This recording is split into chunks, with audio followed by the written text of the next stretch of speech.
everybody. Welcome to another roleplay review. This time for the roleplay series Minas Mordred.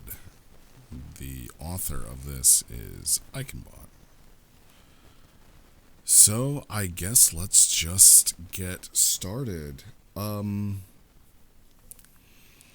thought about for a very long time, how does one review this series?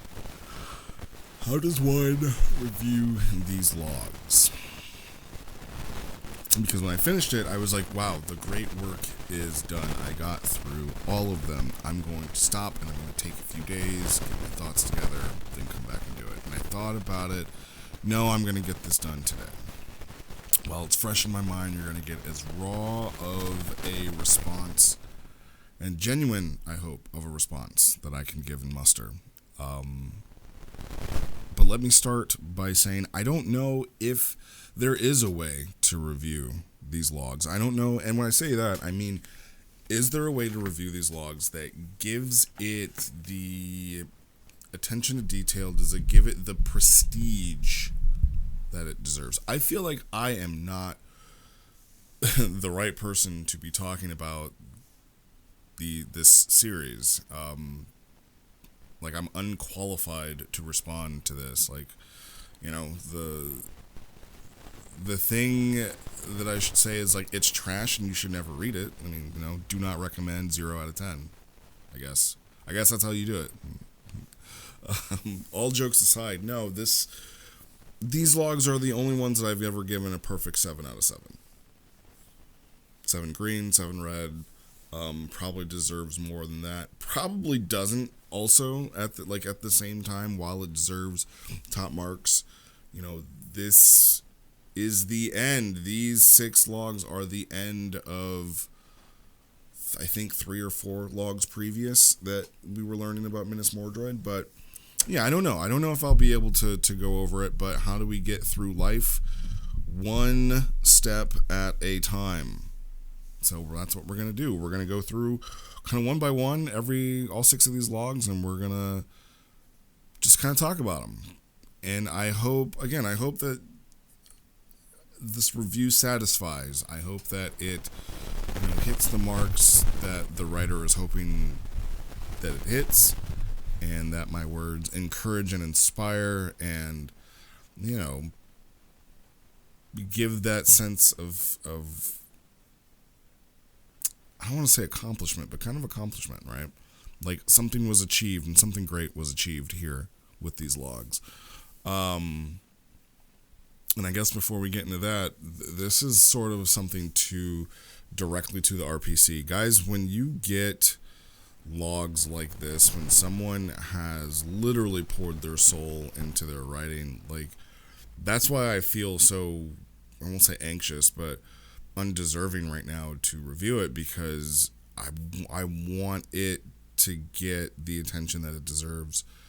And I feel like for the RPC, like, when you get logs like this, like, you gotta treat them special. They are special, and this log, this series is special, because without really going into the review, like, I have to tip my hat to Ike, because what happens here, this was a long time story. This was a backstory that carries a lot of weight to the character, and I tip my hat because you actually did it.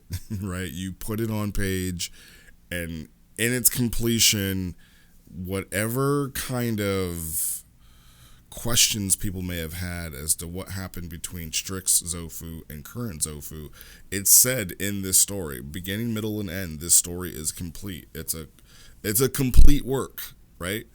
And it's a great complete work. And I'm very proud of Ike to have finished it. I'm happy that I read it. And yeah, we're just going to kind of go into it. So these logs, they're broken up into 6. There's 6 individual ones, with the first one being 7 brothers. And in 7 brothers, it's Zofu, his 7 brothers, his father, Damashi, the Lord of Minas Mordred, the Sisters 3, and the Trespasser. And in the first log, it's a training log for Arcane Ward, which is one of Zofu's skills. It's a combat and drama. We know the arc, and it says, as Zofu and his Hobbs infiltrate the tombs of the ancient vampires of Aeon, the Lord of Minas Mordred consults with the sisters to determine who this person who dares to tread where none have ever tread is. There are flashbacks of Zofu's return to Aeon and his reunion with his brothers and father before conquering Blackley. Zofu also learns a very awful truth that he is not the son of Damashi, but a tiefling of unknown origin. A truth that set him out to recover his birthright and also acknowledge that no matter where one comes from, those who raised and nourished us are our true family. And it kind of explains that. That's Seven Brothers. I'm not going to talk about the writing and the description and like, it's all there. It's all written by one who is trying to master the pen and master vocabulary and be a true writer, right? Like, it's the good shit. It screams dark fantasy and everything is there. But the story that's kind of being told is that there's someone below Minas Mordred, and they're talking to the sisters, and basically asking them, like, what's going on? And they're pretty much telling them, like, yeah, there's an ambitious sorcerer that's going to town on our vampire legion, and, for some reason, they're coming down this way. And there's a story of a woman named Alona, and they said that they were too wise to allow this, and her son Damashi is no fool. Maltavian has come, and like, it's just piecing together all of these characters from a long history of things. Like, Alona was Maltavian's mother, Damashi's mother, Maltavian being Cade. So this is Cade and Damashi's mother that they're referring to, right? So this harkens back all the way to Cade. And there are very few people who can string a story together like this and keep it in tow and keep the flow with it.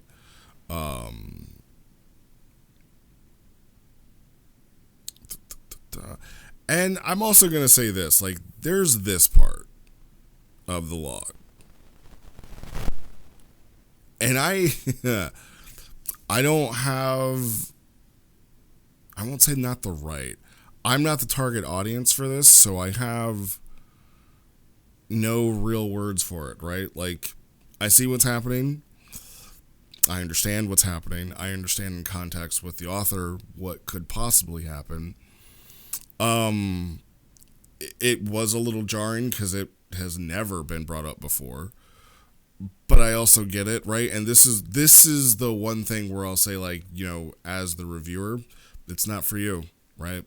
I said in my reflections, like, I didn't care about what the review was. I needed this for me, and I feel like this is something that the author needs for them. So it's there and it exists, and it may be something, it may not. But they're basically trying to figure out who it is that's coming down, right? So let me also back up. This story is in the past, and it's kind of like the first season of The Witcher, where there's like 3 active timelines, where there is the present past, the deeper past, and then sometime in between there, right? So there is, I guess the furthest back past is, which I think is we're about to see right here, is where Zofu first comes back. So it's like the timeline is going here, the Strix happens, Zofu leaves Hydia, and Zofu's here and back on Aeon. And then there's here's Zofu tearing through Minas Mordred.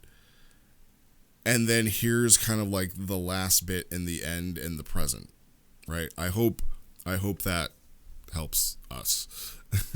But it says, 2 years before the conquest of Blackley. And the blue text always happens at the Stone Palace in Ogenzark, where Damashi is. And I have to say, I think the blue text is my favorite part of the series.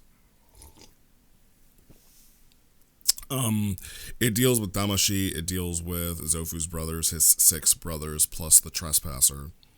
And if you guys don't know who the Trespasser is, go read it. It's on the forums. And these guys are hardcore, like, Chinese monk dedication to martial arts, like, that's what they are.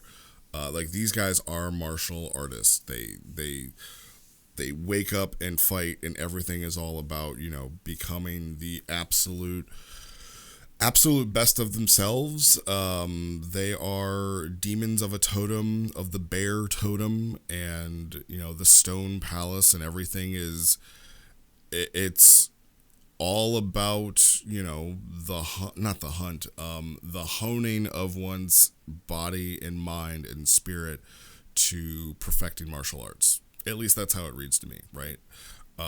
And there are the 6 brothers, and a brief, I guess, rundown of who the Trespasser is. The Trespasser is someone who never was born. We don't even know, like, what race the Trespasser is. I would have to go back and reread it. But they aren't born of the bear totem, and yet they arrived to the Stone Palace and faced the brothers and nearly almost died, but touched the bear totem and thus became worthy to study and train here. And he's kind of like the unnamed 7th brother, really, if I have to say. Like, he's as close to family as Damashi would allow without saying, like, you are an heir to my name, right? Like, they very clearly call him the Trespasser, and it's almost like a term of endearment. It's like an honored name at that point, because it's like, yeah, he's the one person who trespassed on our sacred land, and he made it, and he earned the right, like, he earned the name the Trespasser. And they're all training and sparring, and what kind of happens is that, this figure walks through the door, and they all kind of are like, hey, tier 0 fodder, go fight this guy. And like Kung Fu movie, right? Like, this figure is just tearing through these guys, and, like with the films, what happens? All right, you beat all these unnamed. Here's your first named opponent, and it's the Trespasser. And it's Zofu fighting the Trespasser, and the Trespasser is as much a student of the bear as any of them. And he goes to use his Kuma. Yeah, he Kuma Shinreis. He Kuma Shinreis Zofu as they're fighting, and there's very detailed. I will say this is probably the first time we see Zofu really go hand in hand, or hand to hand, right? He's never really this. He tried once on Hydia and kind of got his ass whooped. And that kind of, like set him in. I guess that ass whooping on Hydia is what set him on this path. And he is just, going kind of blow for blow, but it's clear by the writing that he's losing, right? And, he goes to get the Trespasser goes to Kuma him, and that's when Zofu pulls out his arcane ward, and it's kind of like a 2-finger like this, and he kind of expands it. And I think he's wearing a ring, and like the motion of his hand with his magic power then activates the power in the ring, and that's when the sigil shows up, and it's basically just like a shield for him. But he gets overpowered. He gets thrown to the ground, and that's kind of the end of the fight. And then we go back to my favorite part. Zofu beaten, now sits in front of a fire, and his father, Damashi, who is like the quintessential idol of strength, right? Like if you think of like a demon martial arts lord, right? You like in my head, since I'm a fighting game guy, Akuma comes to mind. Heihachi Mishima, right? Geese Howard, like all these Billy badass fighting game guys, and then you make him a demon, and he is just like almost like a black hole of strength and power. Like things just gravitate towards him because he is written with such a gravitas, right? Like that's just how he is written, how he comes off on page. And what's sweet here is that he's still a person, right? You know, Zofu says like, I missed you, Dad, and he's like, yeah, I missed you too, son. and Zofu goes on to apologize, and for Zofu, this is a huge character moment, right? He apologizes for, he says, I'm sorry for not understanding the bear. I'm sorry I wasn't the son you wanted. I'm sorry. I'm just sorry for everything. And he's just crying. And his dad goes on to say, look, you have nothing to apologize for. You made your way back. You came home. You came back to where you belong. And you proved it tonight with the trespasser, right? And it's kind of like to say, like, dude, yeah, you may have lost, but, like, the trespasser is, like, part of the Wu-Tang Clan. He ain't nothing to fuck with.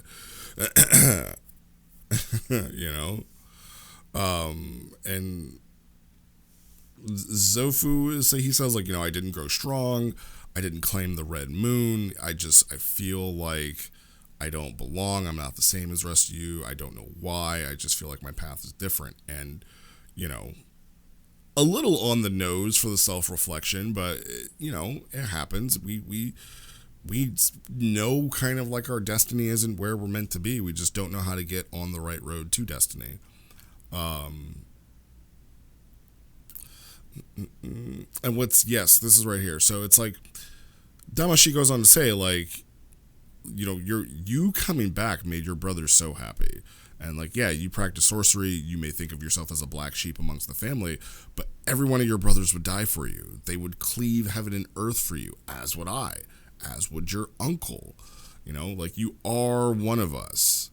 You are part of this family. Like I never discarded you. And to sidebar a little bit, when I did reflections, there's a line that Ragnio says where he says, like, I created all of this angst and anger inside my heart and left my very loving home. And ironically, I can't remember if it was like Ike's admin or if they were on Zofu at the time, but they saw that live and said in chat OOC, like, wow, maybe Zofu's the son of Ragnios because he's, the same thing. And you kind of get that feeling here. At least I did, right? That, yeah, like Zofu has left a very loving home to, like, why, right? Like and it's the hero's story, right? That's why they are the hero. Like the brothers may be, the trespasser may be the stronger they may be stronger than Zofu, but they're not heroes, right? Because they stayed where they are and they don't seek the story, right? They let the story come to them. So they're not active characters, they're passive characters. And Zofu, while not the strongest, is an active character. It's just funny how, like that kind of relation to one another kind of happen. And then we jump back to the witches, right? Which is now in the middle timeline where they're basically just saying that we have to stop them. And they just keep saying, like, we will not lose. We shall not lose. We shall not lose. And then we find out that, the one at the bottom that they're talking to is fear itself. And that's pretty much the log, right? Like Zofu returns. There's this middle kind of puzzle story being told with the sisters, but this is the meat and the potatoes of it, and I loved it, right? I love that Damashi is caring towards Zofu and not like this just evil, abusive father, right? Like, can we have a father in fantasy and in media that, you know, loves their child? Thank you. So I love that. And now we're gonna go to the next one. Shout out to the RP sheet. We become who we are. Sorry, we become who are. I guess that's supposed to be who we are when it's darkest. And this is Zofu, Flemis, Reva, the Sisters 3, Damashi, and Cade. And it goes on where this is Zofu confronting the Sisters 3 to defend his Hobbs as they progress through Minas Mordred to the heart of darkness and the demons whose true name is fear itself. And if you guys wonder why, like, we keep saying true names, the idea that Ike is playing with is that for these sect of demons, and I will specifically say these sect of demons because I don't feel like this is something that every demon in RP has got to use, but for these sect of demons, you have like a true name that explains, like, it's like your soul name, right? Like, yes, you are born as this, but your soul and what you really are gets a name. And the true name of this demon is fear. And, you know, the side note is that this goes into the history of the Kumasharu, all the way back to these logs here, Demon Days and the Blood Candles, which are very old logs. And it's a generational story. And if you look back at them, be gentle, because we were young. It was like 20 years ago. And then it, you know, kind of goes to the beginning of this arc, the Unicorn. Whew. So this is speaking from, so yeah, where this is Minas Mordred is being torn apart, and Zofu and a party of Hobbs are kind of making their way deeper into the castle, which I really hope this is Minas Mordred, right? Maybe a little bit more ruin than anything, but like, just in my mind, that's just where I kept seeing what I kept seeing, right? But Zofu is tearing his way through, and again, this is combat, and this is so unique of combat, of how it's being told, the things like the choreography that's going on here is really great. They're fighting, he's now fighting the three sisters of fate, and they're almost like these, at least from what I saw, like these winged hags, right? Like I kind of see them as like bats, but like their flesh is like just extended and droopy, right? And you know, like if this were a video game, obviously you'd see their big titties down to, you know, their belly buttons or something like that. And you know, one of them is just massive, like the size of a mountain almost. And it's like shooting, these noxious blasts, which, you know, I'm thinking of like D&D, like an acidic dragon's breath. And it's like melting through everything, and Zofu, he's just fighting it, right?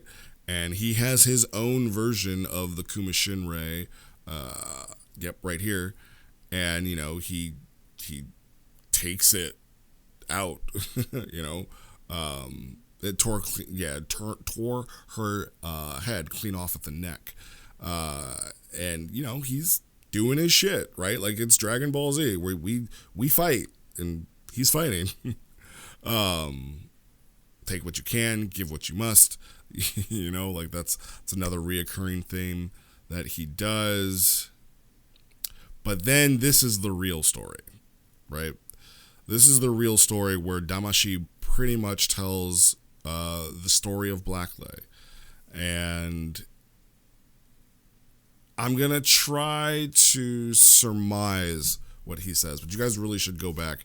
You know, if you read anything, right, if you want to get the Cliff Notes, read the red and the blue text of these, and then read anything involving fear itself, and you will get the gist of what happens. But you should read through all of these. They're not that long. They're very short. But what's being told here is the story of Blackley. and we come to find out that it is Gwenethar. I'm gonna assume that's how you say that. Zofu's mom, and that's where she hails from. And the very interesting about this story and what happens in this log is that Zofu literally has these brothers, but he is not the son of Damashi, right? And so what does that mean? Is that Damashi and Gwenethar are the parents to all of the other brothers, all the other demons.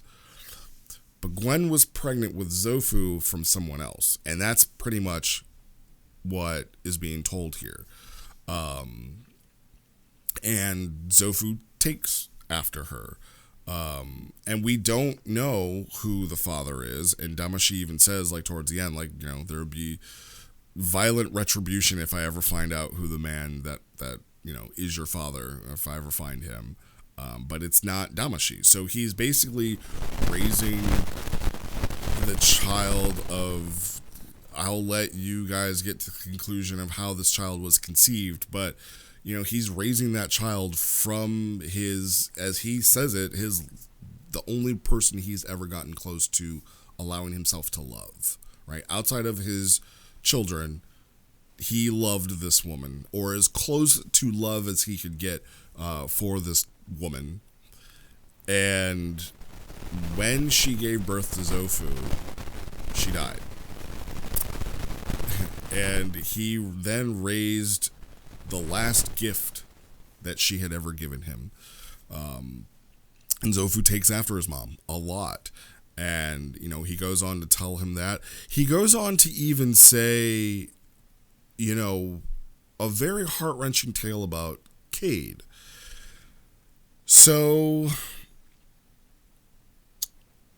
I'm trying, because I read this a couple days ago, but from what I understand, that there was some other campaign that Damashi had to march on, and he took his sons, and Cade went to Blackley to defend Gwen, and he died in doing it. And the death that he died was not a finality, but rather his spirit returned to the maelstrom, and he was then again reborn. So, like, Maltavian, I want to say, is Cade's first name, and then the Sage is his true name. If we can come to that conclusion, if I can make that canon, I will put a stamp on it. But yeah, Cade literally died trying to defend his sister-in-law, effectively, and he failed because they still got to her, or maybe he didn't. I would have to go back and read it. But what was heartbreaking was that, you know, Cade died. He was born again in the maelstrom, and he then later on comes back. This is where my character Ragnios and, you know, Ike, when we were role playing back in the day, we first meet Damashi. And, you know, Damashi was supposed to be like this big bad villain that we just wanted to fight. And, you know, I'm sure Ike was like, yeah, like, this will be the name of the villain. This is who he is. This is how he's in relation to that. But now we get to see the other side of the coin of the reason Damashi was so furious. And this is a masterstroke by Ike in this one, is that he wanted Cade to remember him. And he looked in his brother's eyes and saw that there was vacant memory of him, that he was nowhere in his mind. And, you know, I don't know, maybe I'm projecting a little bit, but like the rivalry between Ragnios and Cade was the relationship that Damashi and Maltavian probably had. And it's like, how could you replace me, right? Which makes Damashi a very interesting character. But, you know, unfortunately, in this part of the story, Zofu was asleep, and he didn't get to hear any of this. But what's loving and touching about this log is that, you know, Zofu's asleep in Damashi's lap, and he's basically just petting their hair and talking before a fire. And it goes to just show that, like, you know, the demon life isn't, you know, what we as modern people would want to call demons, right? It's not all, you know, what's his name, Bahamut or whatever we want to call the devil now. Like, it's not like that. Like, these are still people, and they live and they feel, and, you know, as I said earlier, you know, Damashi being this black hole and center of strength, he also cares for people, right? And he cares enough to, you know, tell his son that, you know, this is the story of your birth. But that's pretty much Act 2. And, you know, we become who we are when it's darkest. I think is a story about Cade. I think that Ike needed to go and give his ancient character some finality and put a pin in that story and said that, yeah, like, when the chips were down, you know, this is who Cade was before it all, and then he was born again. So that is that one. Now we're going to True Names. In True Names, Zofu, Flemis, and Reva. It's drama. And Zofu and the Hobbs revel in their victory. Minas Mordred is conquered. Zofu and Reva share an important conversation before the Hobbs unearth a treasure long and forgotten. It's the happy ending, the ride into the sunset. What could possibly go wrong? I can tell you what could go wrong. This is chapter 3 of 6. We know that there's more.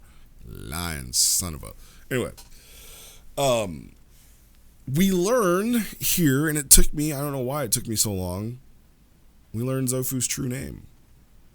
We learn who Zofu really is, and their true name is Ambition. Sorry. Now, I do want to read this part. The witches were defeated. Minas Mordred conquered. No vampire dared venture against their conquest, lest they faced him, the Lord of Blacklay. For a brief moment, Zofu even smiled. He grinned from ear to ear. He had done it. He had won. He had won. With magic and knowledge and preparation, he had overcome one of Eon's oldest haunts. He had defeated the eldest of evils. Everything he had been seeking to prove was finally done. He had won. This was a victory that would ring from mountaintop to mountaintop. The Ashlands would forever know his name, his legacy, his ambitions. They were all coming to pass.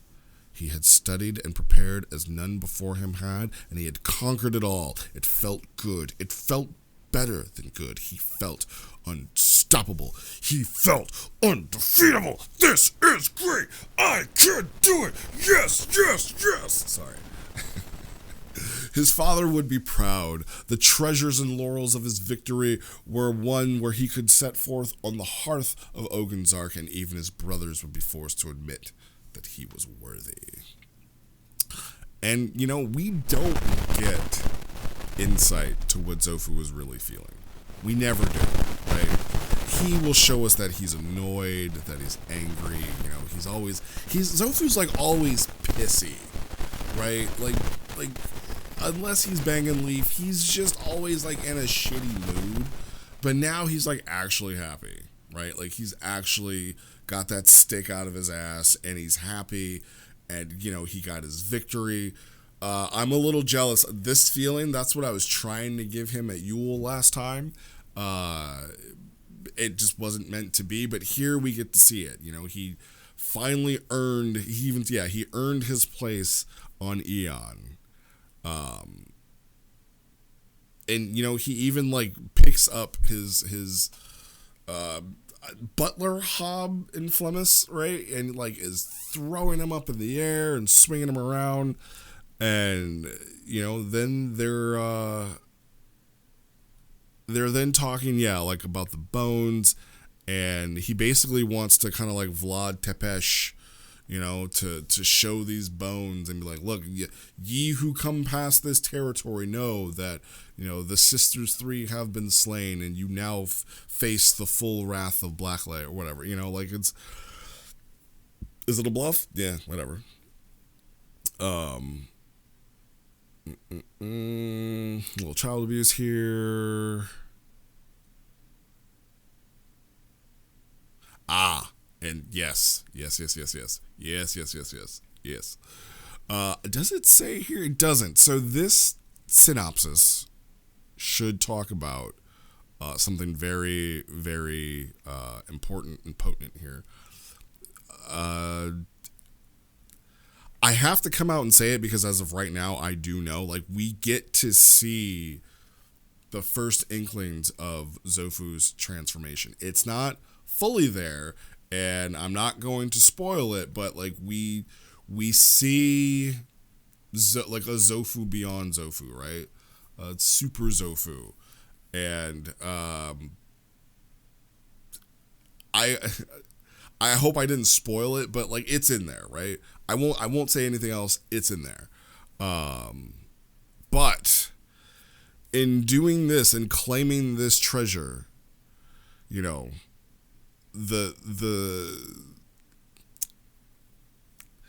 Zofu then unleashes fear itself. I don't know how else to explain it. Like, yeah, that's it. That's it. Zofu's great ambition to cleave through all of the vampires of Minas Mordred and to get down to the very bottom and to claim this staff.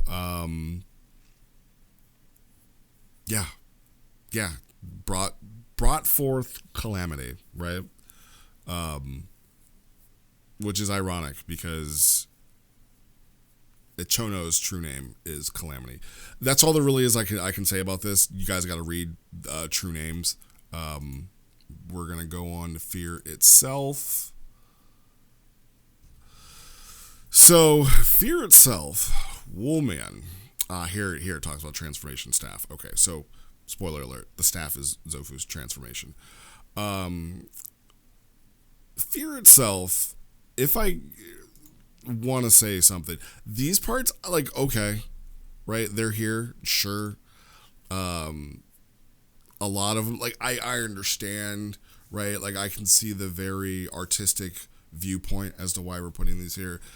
Didn't really add to the log, and I feel like if there were one of these per, like, the beginning of the log, it would make sense of, like, hey, this is what I'm talking about, and, like, here's a quote in relation to what I'm talking about. But yeah, like I looked at that and I'm like, okay, yeah, sure. But Fear itself, right? Fear itself is talking about Morgan Le Fay, and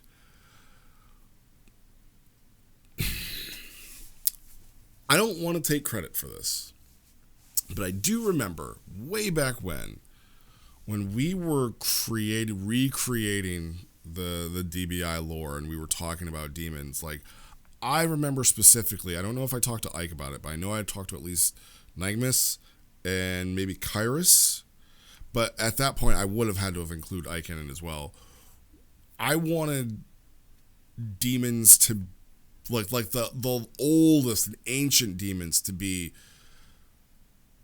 not themes, what's the word, like concepts, right? Like, I wanted time to be a demon, obviously death to be a demon, right? But like emotions to be demons. And I'm not gonna say that I put that idea into Ike's brain, but what I see here, I'm like, this is exactly what I was talking about, right?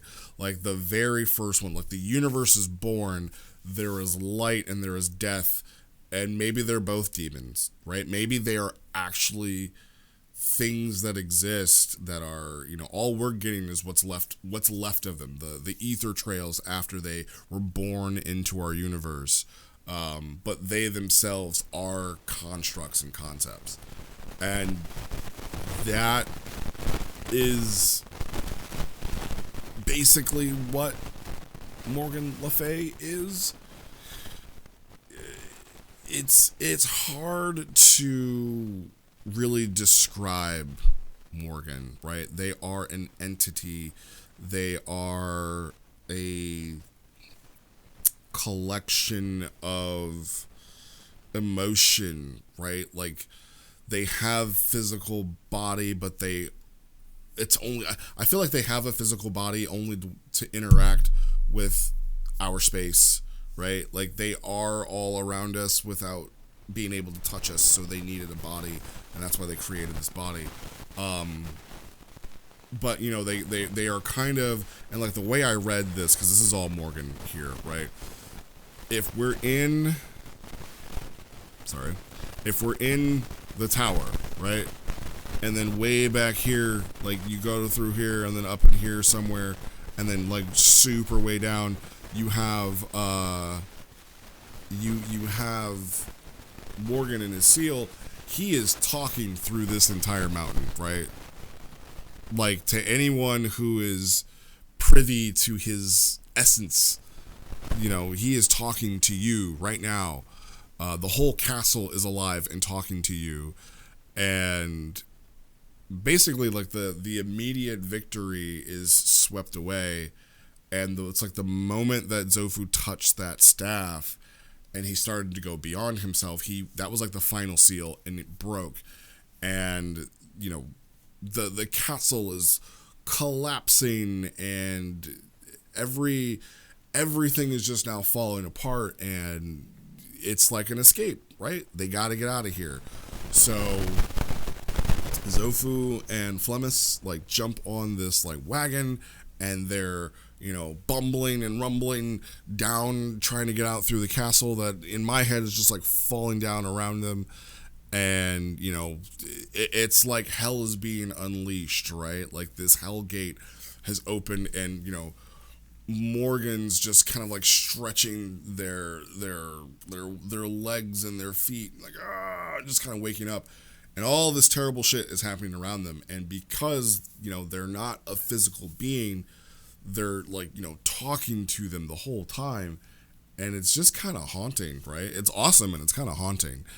And as they are making their escape, Zofu basically sacrifices himself to get Reva out, right? Like Reva is kind of on top of this thing, and the Erd Demon's coming up. The Erd Demon is another name for Morgan Le Fay, and he's kind of coming up like this, and then Zofu hits them, and then they like get into this like sealed chamber essentially, and that's pretty much fear itself, right? But that's how he gets him, and he says, "Oh Yashi, how I've longed for you." That's pretty much it, right? Like we see Zofu make a noble sacrifice, and it kind of sucks because this was supposed to be, you know, like his moment, and you know, again, it's 4 or 5 of 6. You know, that was supposed to be his moment, but there's something else that needs to happen. Now this is 4 because there's 2 more. Ties that bind is next. So this is Act 5, the ties that bind. This is Morgan, Flemis, Reva, Damashi, and 7 brothers. It's drama. And Morgan tortures Zofu, while Reva and Flemis decide what to do. They reach out to the Lord of Ogun's Ark, calling upon the power of the bear totem to save them. Again, sure. So this starts off with they were leaving, right? In fear itself, they're fleeing. Zofu sacrifices himself for Reva, and they get away. And Zofu is captured. The Lord of Blacklay is not lording over Blacklay after their greatest victory, right? And now they are left with, well, now what, right? A great bit of storytelling, because most people here would have literally rode off into the sunset and said, like, yep, that was my great victory. That's Minas Mordred. right? Like, that's how it was. Like, I got my staff. They could have alluded to there being something else. Like, yeah, and then this unknown thing was let loose.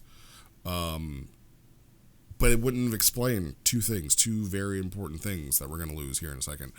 So we got the story of, well, how do we get him back? How do we save Zofu, right?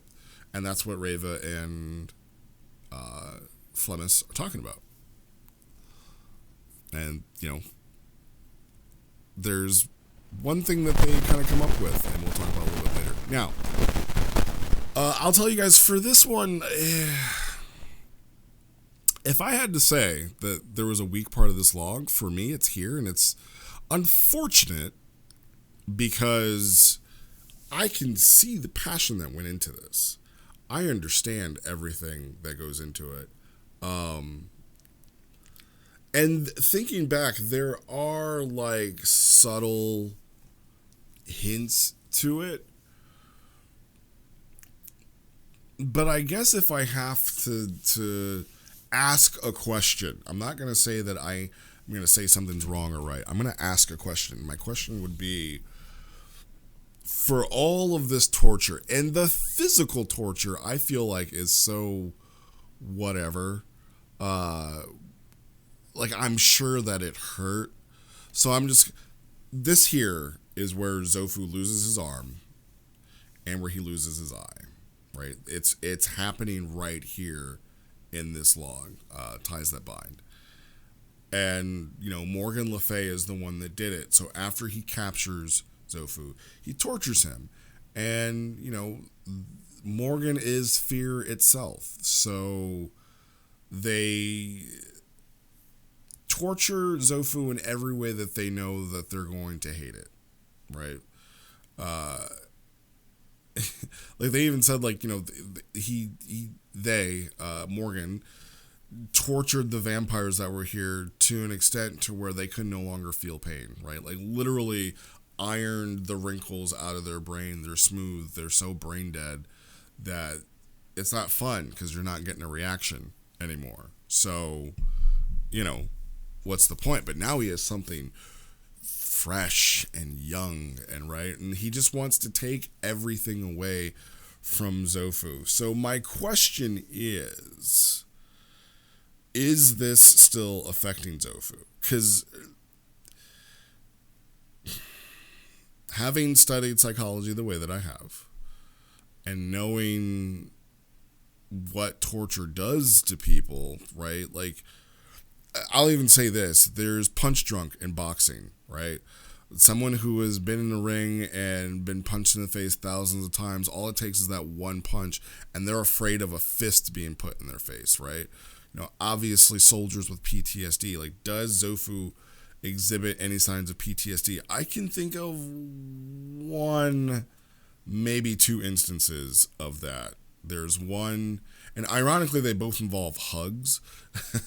There's one last Yule with Styx, where Zofu and Styx are shopping, and they get into like a minor argument, and I think Styx goes to like hug him, and he just like sees a hand in his face and he freaks out. And also, ironically, the first time that Zofu and Nova meet back up on, I think, at the Sanctuary? Yeah, it was at the Sanctuary where she summoned him. But I guess what my other question would be, like, how much, has Zofu ever talked to anybody about this, right? I can see why he wouldn't, just based off of who his character is. But the reason I ask those questions is not for the character of Zofu, but for the character of Morgan, right? Because if he does all of this and it has no lasting effects, I mean, having read this character, I feel like, his version of fear and despair would be, I'm going to let you forget this, and then I'm going to bring it right back for however long that I feel like you should remember this. And if Zofu really is as terrified and afraid as the writer wants us to believe it, then we kind of need to see the aftershocks of it, right? And I don't say we need to. Again, this is just me the reader asking these questions, right? Not me the admin, just as a reader of like, I wonder if this is going to have any lasting effects on this character that I'm reading about. And I honestly think it's a great tool to use where, maybe Zofu is going to do something. It's his time to shine, fire Gohan fire, and he can't. He at that moment just gets way too scared, and everybody's like, yo, what the? Zofu's never acted afraid of a moment in his life. Like, what the fuck is going on? Like, why did you just run away? And then he has no idea, right? Like, the memory of fear is there, but he doesn't remember why he was so afraid or what's going on. And then, like, maybe for like a day or two, he's just like, God, what is that? Right? Like, he always sees something right outside of his vision. He goes to look at it and it's gone. Like that to me would be something that is like making Morgan a bigger big bad, because that's kind of what he's doing here. He's just going through different types of torture for like a week, and at one point he literally he breaks Zofu's arm, and it's really gross and grotesque of how it's described, so I won't tell you guys, but like breaks his arm and then like just cleaves it off and is like eating it in front of him. He literally bites his eye out, so that's how we know, he lost an arm and he lost an eye, which just gave him the ability to get an even more awesome devil's arm. So there you go. You lose, Morgan. Good day, sir. So anyway, the story of while Zofu's now being tortured, which I guess is in the present. I think we're all now in the present. Zofu's being tortured, and Flemis and Reva have now figured out, okay, here's how we're going to save him. And they do this little ritual. Yeah, there's the get up. Let me back up. So I did mention my last review of Zofu's character where he met with Saliath and was going to go on the dragon hunt of like, well, how did Zofu, get this information? And I feel like this big block of text right here is just a middle finger slapped in my face. It's like, here, motherfucker, here's how we got this. Come on, goddamn character NPC, fuck you. But this is where he gets the idea of gathering the mirror from the gold dragon of, I'm not even going to try with that one. And so the materials that Zofu wants to gather, they're Morgan's materials, which at this point now says like, okay, so is Zofu acting on his own to gather those, or does he just think he's acting on his own and he's gathering this stuff for the big bad a la Cloud? Now, I have been playing a lot of Final Fantasy VII Remake, and that's exactly what happens with Cloud, though. Like, he doesn't know that he's doing all this for Sephiroth. So if that's what's going on here, I love it. Right? I love it because it makes Zofu mortal, right? Like, what do I mean by it makes him mortal? It makes him, we see weaknesses in him. We see, like he's being controlled. Of all people, Zofu being controlled, right? Like, if you want your big bad to show how powerful they are, yeah, they have to show you, right? And if this is the only character that he's ever interacted with outside of Nostromo, then I think that, like, in this, bringing Zofu down a peg, and wow, this video is going on for a very long time, bringing Zofu down a peg, but then it uplifts Morgan, it uplifts Nostromo even. Please, right? Again, as a reader, please let that be. And then it then gives other people a thing to fix, right? And it's like, we gotta help Zofu out. We gotta, he can't really do this on his own. He doesn't have the answers, and he can't do it. So we've got to help him. Or, that would be a great quest for Nostromo, right? That would be a great quest for Nostromo. He's already beaten Morgan Le Fay in the current, up-to-date timeline, but what if Morgan's reach is even deeper, right? And it's like, yeah, you've defeated, an aspect of me, but you haven't You haven't taken my taint. Oh God, I regret saying it. You haven't taken my taint out of Zofu's essence, right? He's still an aspect of fear and not ambition. Anyway, I'm rambling. So what do they do, right? What did Flemis and Reva do? How do they figure out a way to go save Zofu? Because they said it themselves. We don't have an army. We're just Hobbs. You know, if Zofu couldn't rescue himself, what the hell are we going to do?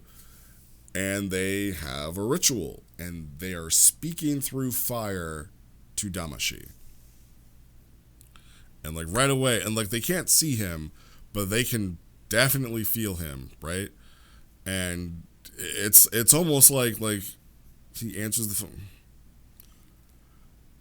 Speak. You know, it's like, oh God, are you gonna tell him? I'm not gonna tell him. You tell him. Okay. Hey, is this Damashi?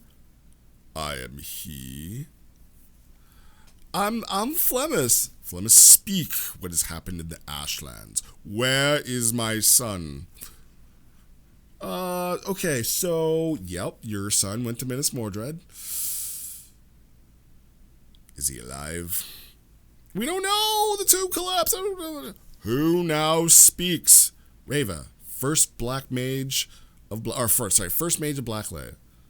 Zofu trained you. Yes. Are you the only mage of Blackley? Did you cast this spell? And, you know, and they kind of have like this talk, but essentially they're just like, hey, so we lost your son and he's trapped here. And then Damashi's like, all right, we're on our way. And the torture continues.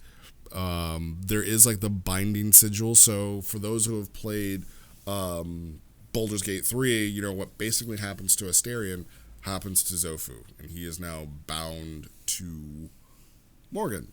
Which again, if they are not acting on their own, but not privy of it, right? If they think that their ambition is theirs, but it's really someone else's, oh, what a mindfuck. And then we have one more to go through. A year and a day. The finale to this hour-long review. So this is Damashi and Morgan.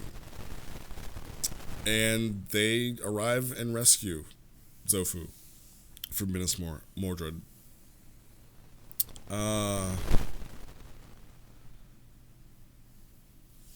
And so I'll read the note for this one. Like, this is the actual ending, and it's been going on and on, but they just kept, you know, Ike just kept writing themselves into more and more nonsense. It wasn't nonsense. It was a good read. But they didn't want this to be a massive fight. It was written in a way so that it would imply rather than describe every little detail. And I think as we are getting older, we are enjoying that a lot more. Like, I love going into the details of, you know, busting knuckles, but yeah, sometimes you just let the reader fill it in, and, you know, some of these, just the way that it was a masterpiece of violence, and the Djinn of Fear itself fighting tooth and nail against the Lord of Ogenzark. And just for this story alone, you know, we're seeing Zofu arrives, and there's all these guys training on, you know, this first floor, and Zofu takes them out. And then there's like a step up. Then there's the Trespasser, and that's kind of like Zofu's level. Zofu's a tier 2 character, by the way. And the Trespasser, I won't say easily defeats them. It's definitely like he had to bust out something and he just overpowered him. But, you know, the Trespasser wins. And then you kind of get the implication that the brothers are probably a step above that. So, you know, I would say the brothers are uncapped. They're not part of the squish because they're NPCs. So, you know, they could be ranging from tier 3 to wherever. And then you have Damashi, who I've been saying this whole time is what? A center stone of power, a black hole of strength to which all power gravitates towards him. And you're seeing him fight, right? So all that together, and all it takes is just for the writers to say it's a masterpiece of violence. It's fear itself fighting tooth and nail against Ogun's Ark. There's been all of this buildup of these two characters, and now you're just hearing, and now they're fighting. And if you have any sense of imagination, like the shit that should be going off in your mind is better than any word that they can put down, right? And it's like he was immaculate, like truly on the day. Who could be fighting better than him? He is a master of masters, right? And he is pulling out techniques that nobody's ever seen before. They don't even know. He's doing, people have spent their entire lifetime to master the feint that he used, right? Like, this is this technique. Oh, he feinted that one and then went to this one. And, this simple punch, it was 20 times stronger than it should have been. So it was great, right? And what's happening here is that they're just fighting, and he can't keep Morgan down. Morgan is an idea. He's not a physical being, but he can be broken, right? So they're going in and they're fighting, and then the brothers show up, right? And they are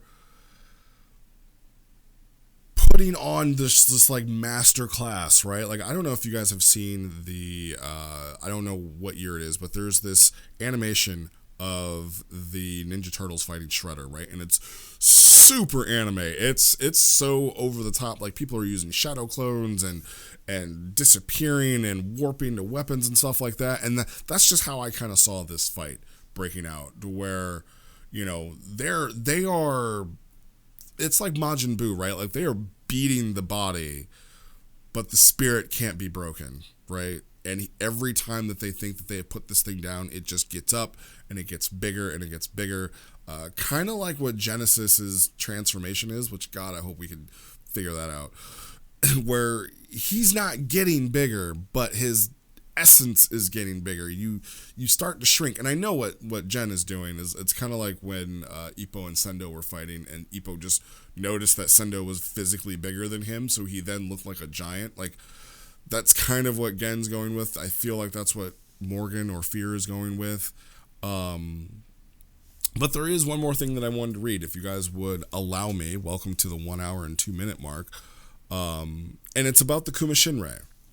And in this post, it says this: most practitioners of the Kuma Shinrei, whether trained by the Bear School or apostates, are told two truths about this technique. First, that it is a technique that embodies strength, the strength of one's will, the strength of your character, the strength of your heart, the strength of your ambitions, your desires, and your spirit. That it is the manifestation of that much brighter fire within, and to release it is to unchain yourself from all that resists this truth. Like a third eye being opened, it is pouring of the soul outward that gives the Kuma Shinrei its power. Second, only those who are truly worthy of that strength may wield it. All others will be smote, their bodies unready to endure the release of that noble power. But there is a third, known only to the Kumasharu amongst their innermost circles. The power of the Bear School's technique can be heightened into its ultimate form if the strength that pours forth from the user is born from a desire to defend a way of life. If they are willing to give their life to defend it, if they are willing to die in the process. Few demon lords are selfless enough to risk themselves in such a way, but Bear is more than strength alone. It is the totem of family and community. And why would we say this? Well, because Damashi is going to unleash the most powerful technique in our setting, maybe. I'd have to say it. I mean, as of right now, it is. And even at the cost of his life. He unleashes the Hellfire Kuma Shinrei. And for those that have been in KN, that it was killing people for years. And it was a it was a Hellfire Kuma that rocked a planet, right? Rocked a planet. The whole planet. The whole planet felt this quake, this shake, this technique fire off. And it turned Damashi into a molten corpse. And the character that I loved the most throughout this entire log died to rescue their son, who killed his lover the day they were born, right? Like, imagine that. Imagine the love of your life, and you have with them a home and 6 beautiful baby boys who are everything that you could ever want. And while you're on a conquest elsewhere, you lose your brother, who is defending this person's ancestral home. And when you find that person, you find that they are pregnant with child. And you may or may not know the patrilineage of this child while they are with babe.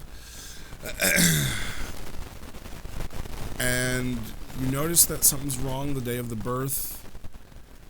And the baby inside kills with their opal horn your love. Killed them just by coming into the world.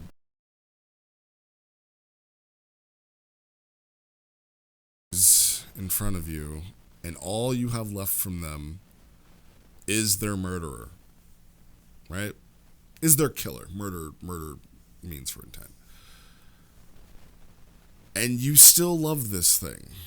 So much so that hundreds of years later, you give your life up to defend them, to save them, to save your family, who is also there. And that's the end of Damashi, Lord of Ogun's Ark and the Stone Palace. Now, is this a true death? We don't know, right? We've already been told in the reading that you can die as a demon and come back. So we don't know if this is a true death. It still makes me very fucking sad, though, you know? Like, I'm still heartbroken. But anyway, how does this all wrap up? They believe Morgan to be gone, right? There is literally nothing left. It is a 15-mile wide crater of molten and ash. There is, like, how even they at Ground Zero survived, I don't know, but, like, that's how badass of an explosion this was. And they don't know, right? They don't know for sure. So the brothers are tending to Zofu, and the last thing that Zofu says is, I don't know, and meaning if it's dead or alive. And if it's not, it will take a long time for it to return.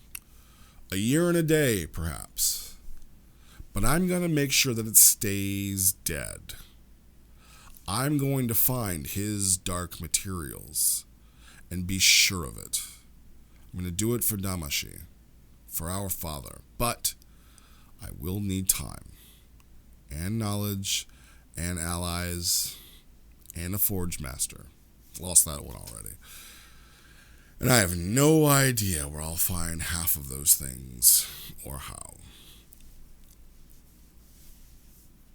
Like, right? Like, it was a fucking tale, y'all. Like, it was a story. Beginning, middle, and end. It was a fucking story, and it was fantastic.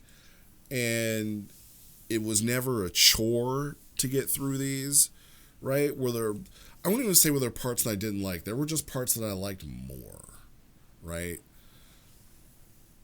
It was great. I mean, it's a perfect 7 out of 7. It was so much so that I talked about it for an hour. Then we went through it. log by log, because it needed it. It was special. It is special. Like, I want on the forums, and maybe I'll do this. Like, I'll make, like, the vault, right? And what's the vault? It goes in here, and you gotta be special to get in here. The Hall of Fame, this goes in the DBI Roleplay Hall of Fame. That, I don't care what you, the person watching this video, may think about it. This goes in the Hall of Fame, right? Like, this goes into the dark library where they need to read this, and hundreds of years from now. I have been Riz. I'm blown away. I enjoyed it. And I'm very excited to see where the stories goes. I will also see you assholes next time.